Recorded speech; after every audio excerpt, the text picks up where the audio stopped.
Welcome back into the Big Trail Show and another Hog Hoops Report. That's Kevin McPherson. I'm Jacob Morris. And Kevin, plenty of recruiting to always talk about with Coach Cal, but especially today. The early signing period going well for the Razorbacks. Darius Acuff, Malik Thomas, as well as in-state product Isaiah Sealy, all signing with the Razorbacks. And I know you wanted to talk a little bit about Sealy as well as Malik Thomas. We talk about this stuff all kind of flows together. We knew Malik Thomas was on the radar, but he makes that decision on Monday. And then obviously Sealy comes through yesterday, gave Razorback fans at least a little bit of a better Saturday in terms of a commit there. But Arkansas gets 3 players locked down in the early signing period, and successful overall for Coach Cal. Successful might just be an understatement. I don't want to correct you, sir, because you're going in the right direction. It's the best backcourt in the signed high school class. That's it. It's over. I don't care what anybody else does. You're talking about 2 top 10 rated 5-star guards. Actually, 2 top 7 when you start really breaking down the rankings. 2 top 7 ranked 5-star guards, and Acuff and Malik Thomas. And then Isaiah Sealy, ESPN ranks him 55th in the country, a 4-star, but it's his versatility. Can play the 1. He plays the 1 at Springdale, to the 2 or the 3. So he's a combo guard / wing in tandem with the best lead guard in the country, arguably the top shooting guard in the country, in Acuff and Malik Thomas, respectively. So you've locked down 1 through 3, the best backcourt in the country. I mean, if you did this with your hands and said that's a wrap for the early period, that's good enough. It's arguably the top class of the country. There's rankings out there that might suggest otherwise, but it's certainly the best backcourt. And Sealy, I think, is one we've talked about for a while, going back to late October. I went on campus to watch him practice and found out that he'd just been a couple of days prior to that, been on Arkansas's campus to watch the team practice, met with Calipari. He and his dad did after that. And then 2 days later, he was back on campus for Arkansas's exhibition game against Kansas. And so at that time, I was told this is going to happen. Got to keep that stuff quiet. I was efforting. I wanted to bring his commitment announcement live. It didn't quite work out that way. I did have an interview with him right after he announced on Saturday. Go check that out on Hogville Net YouTube Live. But it was a really big week for Arkansas because Acuff had been off the board since late July, but he gets it done. It's official. He and Thomas got their signatures done on the first day of a week-long period, November 13th to the 20th. So that'll wrap up on Wednesday. And then now you just kind of look ahead. Is this it for the early period? Similar to what Calipari brought with him from Kentucky from his signed class to Arkansas, 3 players, all backcourt guard wing types. Not exactly the same, but your 3 on the board now are still backcourt guys. Are there any high school or frontliners out of the high school class? We know Arkansas prioritized Chris Sinek Jr., top 10 rated 5-star, 6'11" at Link Academy. He visited in late October. Caleb Wilson, another top 10 rated versatile 6'9" combo forward out of Atlanta. Pulled the okie doke 3 different times, not once, not twice, but 3 times with the I'm going to visit. No, I'm not. One of those was never public, but we knew there was a date for late October. And then the last 2 times it did go public that he intended to visit. One of those he tweeted out himself, and it didn't happen. Looks like that's not going to happen for Arkansas. Probably going to end up being Kentucky. Maybe those players both wait until the spring, but they took all their visits to get it done early. So don't be surprised if one or both of those. Sinek, Arkansas, you thought was up there at the top. Lately, it's kind of the chatter's been, he just took the LSU official weekend before last, but the chatter's been a lot more towards Tennessee and maybe Houston when you look at those top teams in the hometown school LSU, and Arkansas maybe on the outside looking in. We'll see how that plays out. Again, it could go to the spring, could get done early.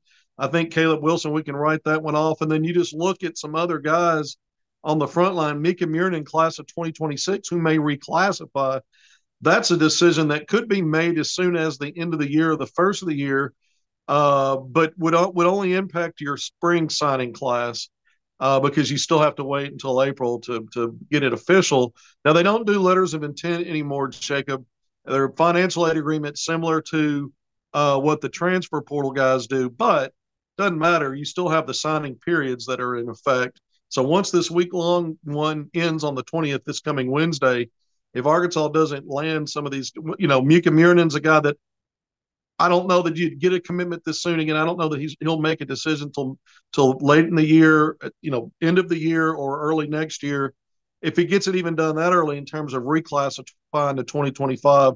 So he's also a top 10 rated 5-star when you look at class of 2026. I think he's 5th 6'10", 6'11", stretch four. He's probably the most skilled when you compare him to Sinek, certainly Caleb Wilson, but a year younger, and he's from Finland. But there's one to keep an eye on from for a frontline potential down the road. And there's a couple other names. We'll get into those next week. Guys that Calipari may look at on the front line for class of 2025, because I don't expect either one of those guys to be an early guy. So do a little more research and throw a couple of more names out there on some guys he pursued. Even one of them he offered a few months ago. And then there's two more names. Nate Amit, a top 5 rated 5-star in class of 2025. You could argue he's a 3-4, so maybe argue he's a frontline piece. He's the most skilled of those guys, 6'9", that Calipari has recruited.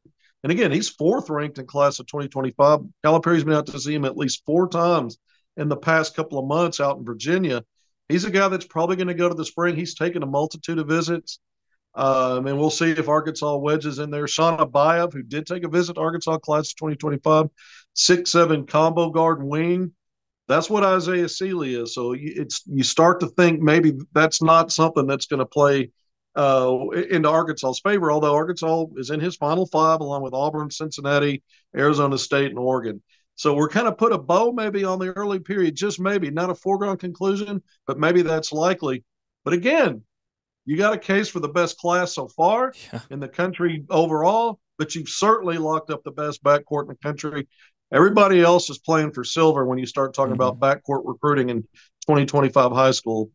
Yeah. I loved also both of them talking about that, embracing that already when, Malik commits and all of that, and talking already about, we want to be the best backcourt in the entire country and branding there. I got to ask you, we just kind of an Arkansas extravaganza this week with J.J. Andrews matching up against Isaiah Sealy. I know you were monitoring that closely, and J.J. Andrews just had such a massive game. Just what was that experience like? He drops 27 and 13, Springdale.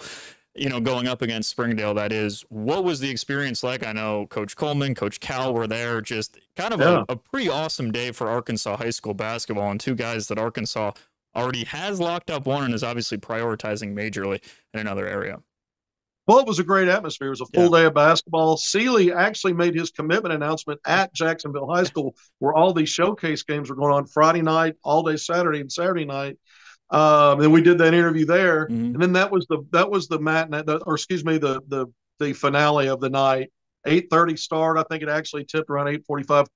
Calipari was in there. I reported that along with Chen Coleman. Got a photo of them two sitting there courtside watching. You wanted to see both of those guys at their best.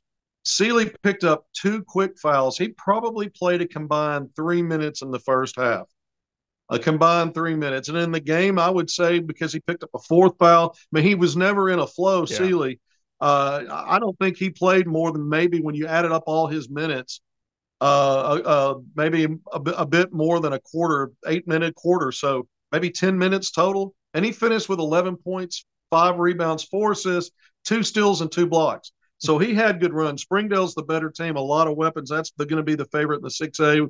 But you start talking about, 7A, but you start talking about J.J. Andrews, 6'6", pushing 6'7" wing, powerful, quick, athletic, puts his head down. It's really, when you start looking at a Deuce Thero at 6'7", 6'8", it's a similar, if there's not a gap for me to drive, I'm going to bully ball and create a gap. And then the motor's constantly running. If he misses a layup, he's back off the ground before anybody to get back for a second chance at it. He's diving on the floor for loose balls. He's that guy. And 27 and 13, a losing cause. The game ended up being lopsided. Springdale just has a lot more weapons, even without Sealy playing a whole lot. But 27 and 13 speaks plainly enough to the kind of production he does night in and night out. And you saw Calipari over there paying attention. He wasn't staring at his phone. A lot of coaches you see do that. They show up just to be seen, to let players know that hey, we're serious about you. And then while the players are playing, they're staring at their phone. That happens to the best of them. The phone is a magnet that way these days. But Calipari, for the most part, was engaged, as was Chen Coleman. So it was a great night to see both of those guys on the court going head-to-head. Lopsided game, advantage Springdale. Didn't get to see as much of Sealy. But both players, to me, I understand why Calipari made him priorities, made those the first 2 players he offered. Technically, he offered Sealy first back in July after seeing him play at Nike Peach Jam, EYBL, the Peach Jam event. And shortly after Peach Jam, a day or two later, when the 16 and under Brad Bill Elite won with Andrews and Mika Murnin leading the way. Murnin was MVP. Andrews was a close second, but Brad Bill's first ever Nike Peach Jam championship at 16U level. Calipari then offers Andrews. Andrews is set to visit next month, end of the month, December. I think the 29th to the 31st is when he's going to visit. Arkansas will host Oakland on during that visit span, I think on the 30th. So he'll be able to attend that game, Andrews. But you got Sealy off the board. Andrews is not necessarily going to make a decision anytime soon, but I wouldn't be shocked. If he got it over with after that Arkansas visit. I don't expect that. I don't believe that's going to happen. But then it's Calipari. And you just never know if they can get that done at that time. But watching both of those guys, to wrap it up, you understand why Calipari's prioritized both of them in-state guys. Yeah, pretty awesome Arkansas high school basketball matchup there, and obviously some of the Hogs monitoring really closely. Hopefully for that Oakland game, Cal gets a little revenge after what they did to him in the tournament last year. People forget about that coming into Fayetteville near New Year's Eve. But let's switch to current Hogs right now. Two matchups coming up for the Razorbacks this week. Pacific on Monday, in-state Little Rock on Friday. And we were talking a little bit before coming on here. This week, I mean, obviously you need 2 wins, but you're hoping this team demonstrates certain things, demonstrates improvement. It's less so about the matchups perhaps and more about continuing to kind of find your identity as a team. Well, and they're starting to establish an identity. It's a small sample size, but I'm going to go even back to the exhibition season. Arkansas's ranked 7th in KenPom defensive efficiency right now. And you say, well, that it is a small sample size, but let's look at a few things.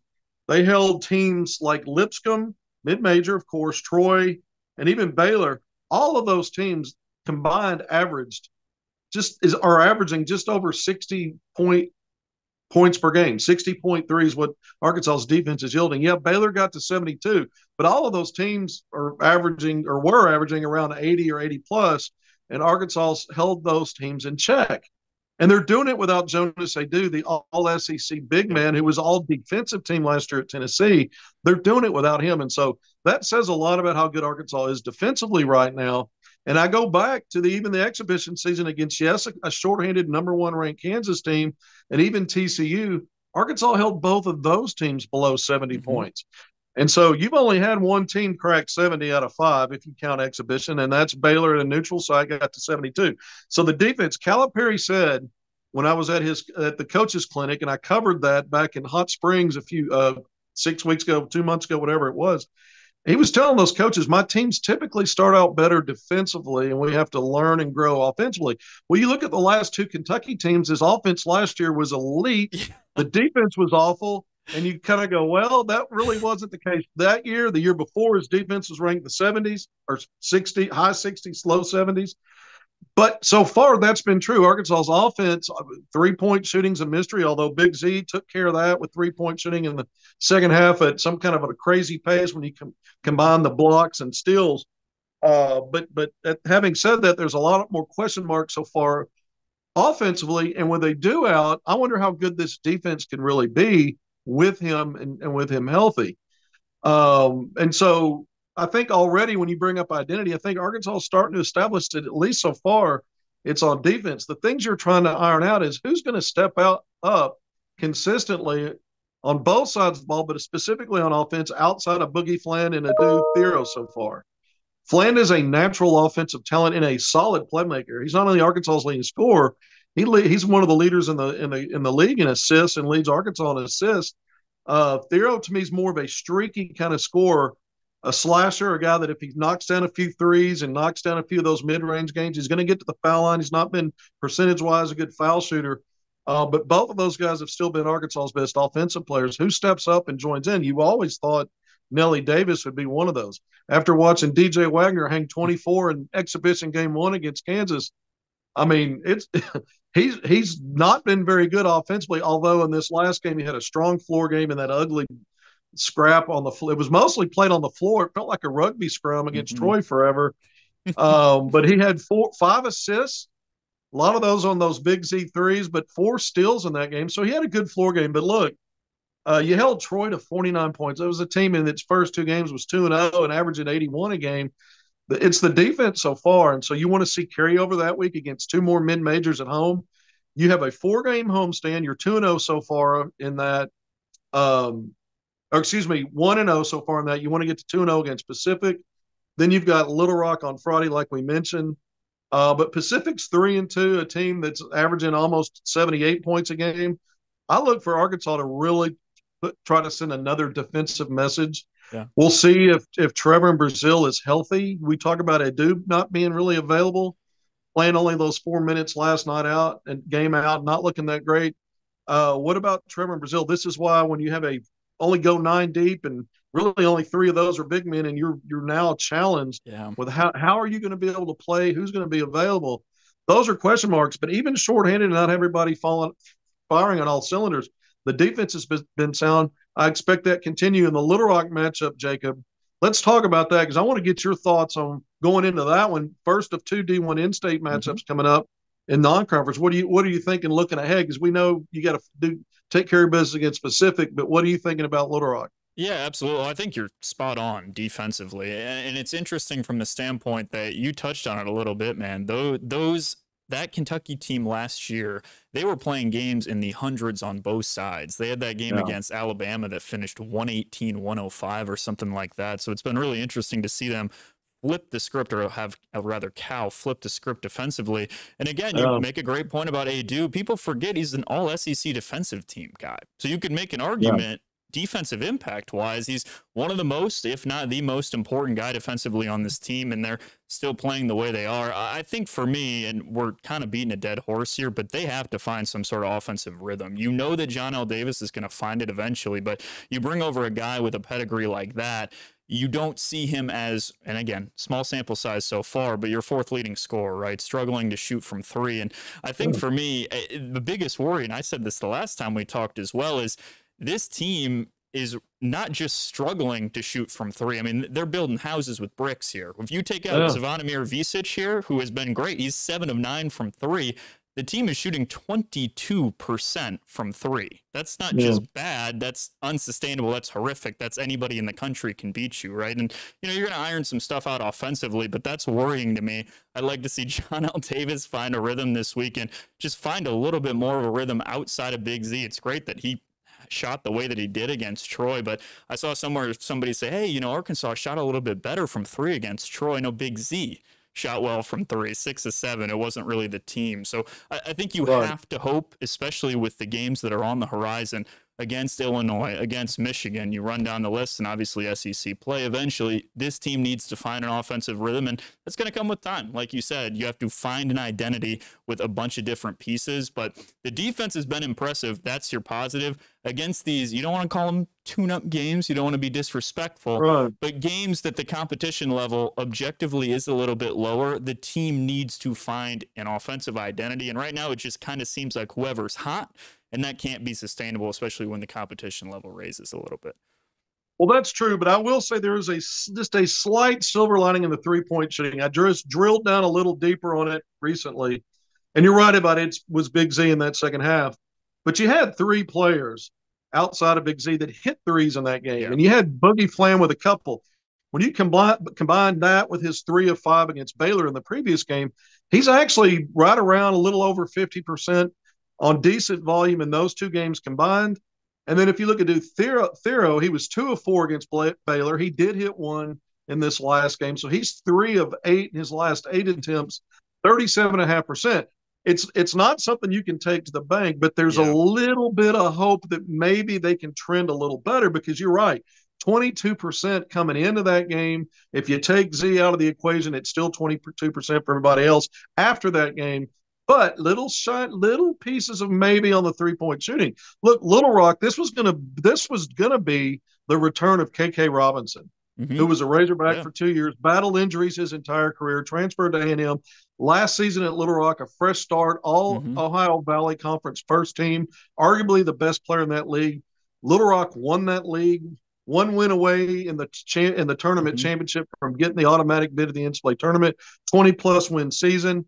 Picked to win the league again, actually getting Associated Press top 25 votes coming in the preseason. And then right before the season in practice, KK injures his Yeah. knee. He's out for the year. They're calling it out indefinitely. He's out for the year. And so that their Little Rock's going to be shorthanded there. Trojans 2-2 so far. I mentioned Pacific, I think 3-2, but Little Rock's 2-2 so far. And what picked up a win on Saturday on the road against Texas San Antonio. But it's a 3-game stretch. If you look at this week for Little Rock, Wednesday at Tulsa, then Arkansas on Friday, and then the next game after that's on the road at Illinois. For Little Rock, Arkansas is sandwiched in the middle there. You don't want to think that's a trap game. This is a team, Little Rock, without KK, is really thin at the guard position. You talk about Arkansas being thin on the front line and injuries making it worse. It's compacted for Little Rock. They just don't have quality backups, in my opinion, in their lead guard spot. They got a couple of good guards there, and then you have a couple of guys that were high major guys. Mwani Wilkinson, a veteran out of LSU, 4-year guy there, probably their best player right now because of what he does on both sides of the ball. Good at catch and shoot three, good at slash and getting to the cup, solid defender, kind of an undersized small forward, 6'4", 6'5". And then Jonathan Lawson, who's a streaky scorer guy, 6'7" out of Memphis, former top 50 player that's been at Creighton and I'm not sure where else he was at. He's been at a couple of places, either Oregon or Memphis. He's been around, but he's at Little Rock and he's capable of dropping 20 plus any night. They've got players. That'll be an interesting matchup, but I do expect Arkansas to get to 2-0. And then, at that point, your record's 5-1 or 4-1, excuse me. They're 2-1 now. So if you can get through the week 2-0, which I fully expect, Arkansas's 4-1. Heading into Turkey Day week. Monday, you get the last of those 4 home games against Maryland Eastern Shore. Should get to 5-1, and then you got Illinois on Thanksgiving Day in Kansas City. CBS nationally televised game. Man, Calipari knows how to make those one-off specialty matchups. Yeah. That's going to be a lot of fun. We're headed up to Kansas City for that, and that's 3 p.m. smack dab in the middle of the day. All eyes kind of on Arkansas, all eyes on Illinois, all eyes on Kansas City. That's going to be a lot of fun. But it is, from just a pure basketball perspective, and I'm sure you feel the same way. I know this can be stressful for Arkansas fans, and they want answers right now. But it is fascinating to watch a team find itself throughout the season. And I know that's not really the answer that Arkansas fans want to hear right now. But Cal told us this was going to be the case.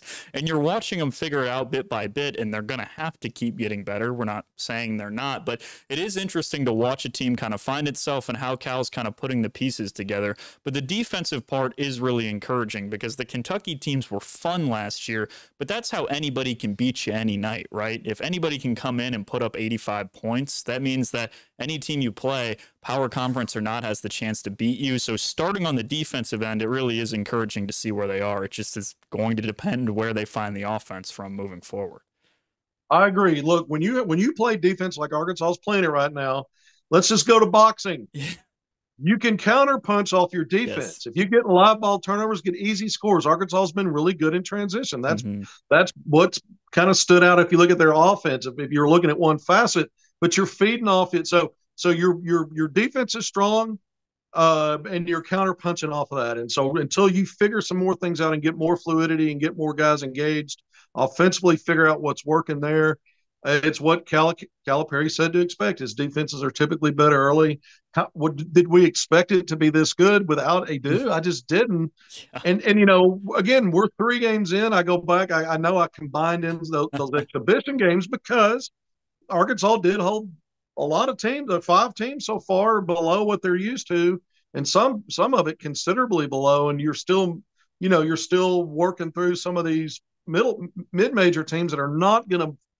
It's not going to be like it is when you get into an 18-game SEC slate where some nights you're just not going to have matchup advantages. Some nights it's, but you mentioned it, fans watching their teams develop, see how things come together. They get impatient. They want to have answers now, and they want to feel good about them.